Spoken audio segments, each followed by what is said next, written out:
Student, তোমরা যারা ক্যালকাটা ইউনিভার্সিটির আন্ডারে 4 সেমিস্টার এমডিসি কোর্স অর্থাৎ পাস কোর্সের ছাত্রছাত্রী আছো এবং তোমাদের রাষ্ট্রবিজ্ঞান সাবজেক্টটি আছে, তোমাদের জন্য আজকে ক্লাস খুবই গুরুত্বপূর্ণ।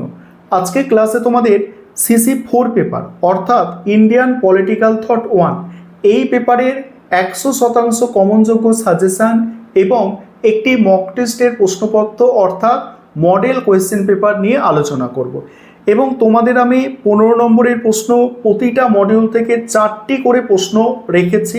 আমি স্ক্রিন রেকর্ডের মাধ্যমে আলোচনা করছি, সেটা দেখে নাও। এবং তোমাদের প্রথমে বলে নিই যে তোমাদের 15 নম্বরের প্রশ্ন মডিউল 1 থেকে কৌটিল্যের সপ্তাঙ্গ তত্ত্ব, এটা গতবারে 15 নম্বরে এসেছিল। এবারের জন্য কৌটিল্যের কূটনীতি সম্পর্কে আলোচনা সব থেকে গুরুত্বপূর্ণ এবারে। এবং গতবারে এসেছিল মধ্যযুগের রাষ্ট্রচিন্তার বৈশিষ্ট্য, এবারে আসবে প্রাচীন যুগের রাষ্ট্রচিন্তার বৈশিষ্ট্য। সমন্বয়বাদ এসে গিয়েছিল, এবারে সমন্বয়বাদ 5-এ আসবে, বড়ই আসবে না। এবং এবারে মডিউল 2 থেকে বঙ্কিমচন্দ্র চট্টোপাধ্যায়, ভালো করে শুনবে, বঙ্কিমচন্দ্র চট্টোপাধ্যায় এবং গান্ধীজি থেকে প্রশ্ন অবশ্যই তোমাদের কিন্তু আসবে। চলো আমি স্ক্রিন রেকর্ডের মাধ্যমে সাজেশান এবং প্রথমে তোমরা সাজেশানটা দেখে নাও, তারপর মক টেস্টের প্রশ্নপত্র নিয়ে আলোচনা করব। আর এই যে সাজেশান দিচ্ছি খুব ভালো করে তোমরা তৈরি করো এবং মক টেস্টের প্রশ্ন দেখো। আশা করি মক টেস্টের প্রশ্ন থেকেই তোমরা 60%-এর মতো প্রশ্ন ডাইরেক্ট কমন পাবে। দেখো 15 নম্বরের প্রশ্ন দেখে নাও মডিউল 1 থেকে।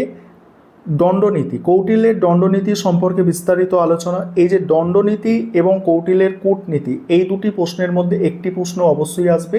গতবারে তোমাদের সপ্তাঙ্গ তত্ত্ব এসেছিল, আশা করি বিষয়টা বুঝতে পারলে যে দণ্ডনীতি এবং কূটনীতি যদি কৌটিল্যের এই দুটো প্রশ্ন করো, একটি 15 নম্বরের প্রশ্ন এখান থেকে কমন পাচ্ছই। এবং প্রাচীন ভারতের রাষ্ট্রচিন্তার মূল বৈশিষ্ট্য, এটা একটা করলে একটাই কমন পাবে, ঠিক আছে। তারপরে ভারতের মধ্যযুগের রাষ্ট্রচিন্তায় রাজতন্ত্রের বৈধতা সম্পর্কে বিস্তারিত আলোচনা। এই 4টি প্রশ্ন বললাম, তোমাদের এই 4টি প্রশ্নের মধ্যে থেকে আশা করি দুটো প্রশ্ন মডিউল 1 থেকে তোমরা কমন পেয়েই যাবে।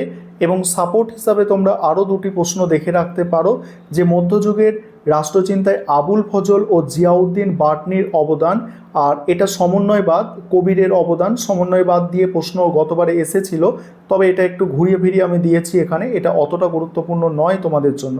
তারপরে দেখো এখানে বারাউনি ও আবুল ফজলের চিন্তার তুলনামূলক আলোচনা দেখতে পারো, অত গুরুত্বপূর্ণ নয়। এবং প্রাচীন ও মধ্যযুগের রাষ্ট্রচিন্তার মধ্যে মূল পার্থক্য, এটাও তোমরা দেখতে পারো, অত গুরুত্বপূর্ণ নয়। প্রথম 4টি প্রশ্ন শেষ মুহূর্তের জন্য আমি তোমাদের বলছি সব থেকে গুরুত্বপূর্ণ, প্রথম 4টি প্রশ্ন মডিউল 1 থেকে। এবারে মডিউল 2 থেকে কি করছো? মডিউল 2 থেকে করছো মোস্ট ইম্পর্টেন্ট প্রশ্ন, জাতীয়তাবাদ সম্পর্কে বঙ্কিমচন্দ্র চট্টোপাধ্যায়ের ধারণা। দ্বিতীয় করছো স্বরাজ সম্পর্কে গান্ধীজির ধারণা, ঠিক আছে, স্বরাজ সম্পর্কে গান্ধীজির ধারণা, সত্যাগ্রহ সম্পর্কে গান্ধীজির ধারণা। আর আরেকটি প্রশ্ন এখানে আছে রাষ্ট্র সম্পর্কে গান্ধীজির ধারণা। অর্থাৎ গান্ধীজি দিয়ে প্রশ্ন একটি এবারে অবশ্যই আসবে, এটা মাথায় রাখবে। তবে গান্ধীজির রাষ্ট্র সম্পর্কে ধারণা খুব গুরুত্বপূর্ণ, স্বরাজ এবং সত্যাগ্রহ, এই তিনটের মধ্যে একটি প্রশ্ন অবশ্যই পরীক্ষায় তোমাদের আসবেই, গান্ধীজি দিয়ে প্রশ্ন আসবে। তারপর মত প্রকাশের স্বাধীনতা এবং সামাজিক ন্যায় প্রসঙ্গে রামমোহন রায়ের ধারণা আলোচনা করো। বঙ্কিমচন্দ্র গান্ধীজি সবথেকে গুরুত্বপূর্ণ, মনে রাখবে তোমরা। তারপর আইনের অনুশাসন প্রসঙ্গে রামমোহন রায়, জাতীয়তাবাদ সম্পর্কে রবীন্দ্রনাথের দৃষ্টিভঙ্গি, মোটামুটি ভালো প্রশ্ন, খুব একটা গুরুত্বপূর্ণ নয়। রাজা রামমোহন রায়কে কেন ভারতের উদারবাদের অগ্রদূত বলা হয়? এবার 5 নম্বরের প্রশ্ন কি করবে? কৌটিল্যের হচ্ছে সপ্তাঙ্গ তত্ত্ব, যেটা গতবারে 15 নম্বরে এসেছিল, এটা তোমাদের 5-এর জন্য এবারে গুরুত্বপূর্ণ।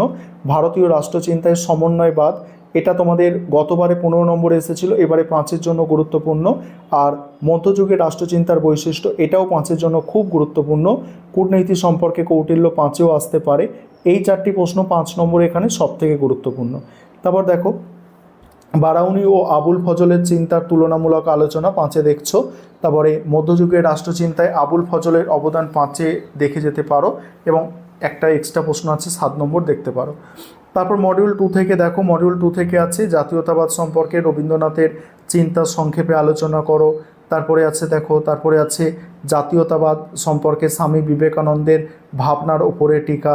তারপরে হচ্ছে সমাজ সংস্কারক হিসাবে রামমোহন রায়ের অবদান মূল্যায়ন করো, রাষ্ট্র সম্পর্কে মহাত্মা গান্ধীর ধারণা সংক্ষেপে লেখো, তারপরে মত প্রকাশের স্বাধীনতা সম্পর্কে রামমোহন রায়, জাতীয়তাবাদ সম্পর্কে বঙ্কিমচন্দ্র, সত্যাগ্রহ সম্পর্কে গান্ধীজি।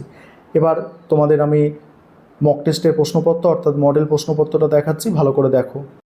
মক টেস্টের প্রশ্নটা খুব ভালো করে দেখো, কারণ মক টেস্টের প্রশ্ন থেকে তোমাদের অবশ্যই 60%-এর মতো প্রশ্ন কমন পাবে বা তারও বেশি তোমরা কমন পেয়ে যেতে পারো, সেভাবেই মক টেস্টের প্রশ্নপত্র তৈরি করা হয়েছে। দেখো এখানে 5 নম্বরে প্রশ্ন আছে কূটনীতি সম্পর্কে কৌটিল্য, তারপরে আছে মত প্রকাশের স্বাধীনতা সম্পর্কে রামমোহন, সমাজ সংস্কারক হিসাবে রামমোহন, রাষ্ট্র সম্পর্কে গান্ধীজি, সত্যাগ্রহ সম্পর্কে গান্ধীর ধারণা। তারপরে 15 নম্বরের প্রশ্ন দণ্ডনীতি সম্পর্কে কৌটিল্য, প্রাচীন ভারতীয় রাষ্ট্রচিন্তার মূল বৈশিষ্ট্য, মধ্যযুগীয় রাষ্ট্রচিন্তা রাজতন্ত্রের বৈধতা সম্পর্কে বিস্তারিত আলোচনা, তারপর কূটনীতি সম্পর্কে কৌটিল্যের ধারণা। এবার মডিউল 2 থেকে জাতীয়তাবাদ সম্পর্কে বঙ্কিমচন্দ্র চট্টোপাধ্যায়ের ধারণা, সত্যাগ্রহ সম্পর্কে গান্ধীজির ধারণা, আর তারপর হচ্ছে মত প্রকাশের স্বাধীনতা এবং সামাজিক ন্যায় প্রসঙ্গে রামমোহন এবং স্বরাজ সম্পর্কে মহাত্মা গান্ধীর ধারণা। এই হচ্ছে তোমাদের মক টেস্টের প্রশ্নপত্র। তোমাদের সাজেশান এবং মক টেস্টের প্রশ্নপত্রে যেগুলো বলেছি সেগুলো যদি খুব ভালো করে পড়ো তোমরা অবশ্যই 100% কমন পাবে।